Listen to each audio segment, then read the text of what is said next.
Hebrews chapter 12. God disciplines his sons. Therefore, since we are surrounded by such a great cloud of witnesses, let us throw off everything that hinders and the sin that so easily entangles, and let us run with perseverance the race marked out for us. Let us fix our eyes on Jesus, the author and perfecter of our faith, who for the joy set before him endured the cross, scorning its shame, and sat down at the right hand of the throne of God. Consider him who endured such opposition from sinful men, so that you will not grow weary and lose heart. In your struggle against sin, you have not yet resisted to the point of shedding your blood, and you have forgotten that word of encouragement that addresses you as sons. My son, do not make light of the Lord's discipline, and do not lose heart when he rebukes you, because the Lord disciplines those he loves, and he punishes everyone he accepts as son.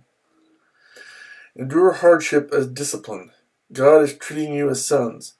For what son is not disciplined by his father? If you are not disciplined, and everyone undergoes discipline, then you are illegitimate children and not true sons. Moreover, we have all had human fathers who disciplined us, and we respected them for it.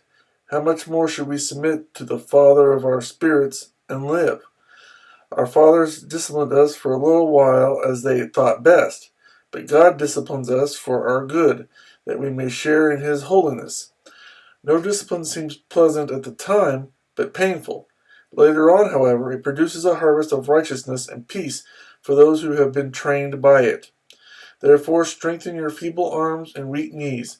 Make level paths for your feet, so that the lame may not be disabled, but rather healed. Warning against refusing God. Make every effort to live in peace with all men, and to be holy. Without holiness, no one will see the Lord. See to it that no one misses the grace of God, and that no bitter root grows up to cause trouble and defile many. See that no one is sexually immoral, or is godless like Esau, who for a single meal sold his inheritance rights as the oldest son. Afterward, as you know, when he wanted to inherit this blessing, he was rejected. He could bring about no change of mind, though he sought the blessing with tears. You have not come to a mountain that can be touched and that is burning with fire, to darkness, gloom, and storm, to a trumpet blast, or to such a voice speaking words that those who heard it begged that no further word be spoken to them, because they could not bear what was commanded. If even an animal touches the mountain, it must be stoned. The sight was so terrifying that Moses said, I am trembling with fear. But you have come to Mount Zion, to the heavenly Jerusalem, the city of the living God. You have come to thousands upon thousands of angels in joyful assembly, to the church of the firstborn, whose names are written in heaven. You have come to God, the judge of all men, to the spirits of righteous men made perfect, to Jesus the mediator of a new covenant, and to the sprinkled blood that speaks a better word than the blood of Abel. See to it that you do not refuse him who speaks.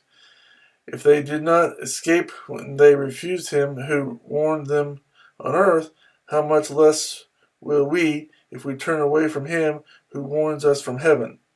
At that time his voice shook the earth, but now he has promised, once more I will shake not only the earth, but also the heavens. The words once more indicate the removing of what can be shaken, that is, created things, so that what cannot be shaken may remain. Therefore, since we are receiving a kingdom that cannot be shaken, let us be thankful, and so worship God acceptably with reverence and awe, for our God is a consuming fire.